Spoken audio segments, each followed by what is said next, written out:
Il ne s'agit pas pour moi de polémiquer, mais je crois qu'il y a dans ce dossier à peu près tout ce que l'on ne peut pas accepter dans la gestion d'une commune. En effet, se trouvent regroupés, comme sous une loupe grossissante, tous vos errements. Je prends soin de préciser qu'il ne s'agit pas d'évoquer une malversation. Par contre, c'est vrai que dans l'approche de l'action publique, ce dossier est désolant. Il est désolant à deux titres. La première raison, c'est la plus importante car on touche à l'humain. Voilà des oriolés qui n'avaient rien demandé à personne.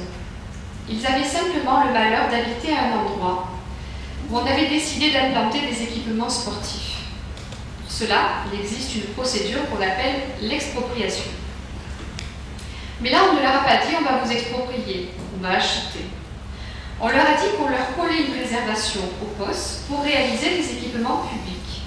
Puis on leur a construit un stade à côté, avec toutes les nuisances de bruit qui vont avec. Je précise qu'il s'agissait de leur résidence principale.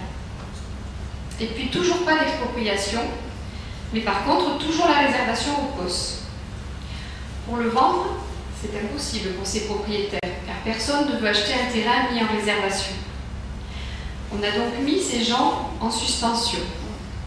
Alors il a fallu qu'ils aillent au tribunal. Ce n'est pas facile d'aller au tribunal contre une mairie. C'est ce qu'on appelle le pot de fer contre le pot de terre. Mais ils ont osé. Et ils ont eu raison. Ça s'appelle le droit. Et la mairie a été condamnée à acheter leurs biens. Et en toute fin de parcours, qu'est-ce qu'ils apprennent?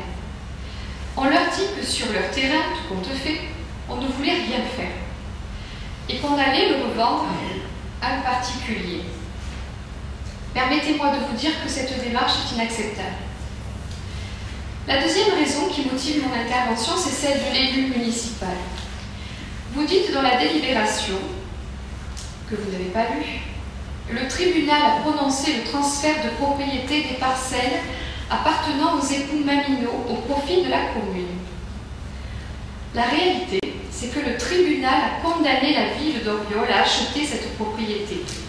Et de plus, la ville est condamnée aux dépens. C'est marqué dans le jugement. Cela veut dire que les frais de justice sont à la charge de la commune. Alors pourquoi ne pas présenter les choses telles qu'elles sont vraiment? Et puis, arrive le temps de l'addition, comme à la fin d'un bon repas. Une belle ardoise. Cette brillante opération, quand on intègre les propriétés Stréchan-Berger, Monnier et Maminot, au final, ça va nous faire une opération de plus de 2 millions d'euros, sans compter, bien entendu, les frais de justice, et on sait que ce n'est pas gratuit.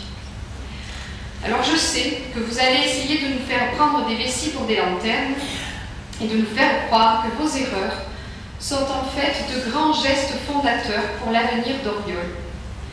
Je conclurai simplement avec une phrase d'un grand poète libanais, Khalil Gibran, qui disait « N'est-il pas étrange de vous voir défendre plus farouchement vos erreurs que vos valeurs ?» Je demande que cette intervention soit annexée au procès-verbal du conseil municipal et je